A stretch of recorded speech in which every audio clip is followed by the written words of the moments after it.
Welcome everyone, I would like to show you how to easily factory reset your AirPods Pro.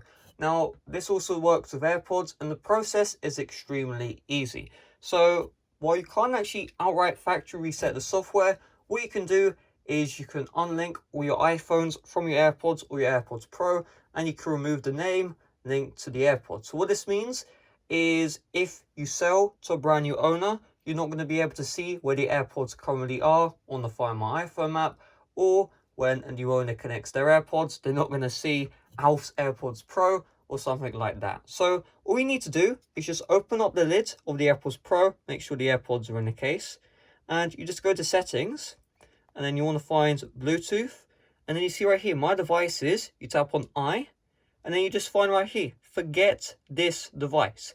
Tap on forget again, and what this is going to do is essentially every device on your iCloud account is going to be unlinked from these AirPods. What this means is these AirPods Pro are just going to be called AirPods Pro from now on. Also, you'll not be able to track these AirPods Pro on Find My iPhone, and you'll have to repeat the process when you first got your AirPods to connect AirPods Pro back to your iPhone.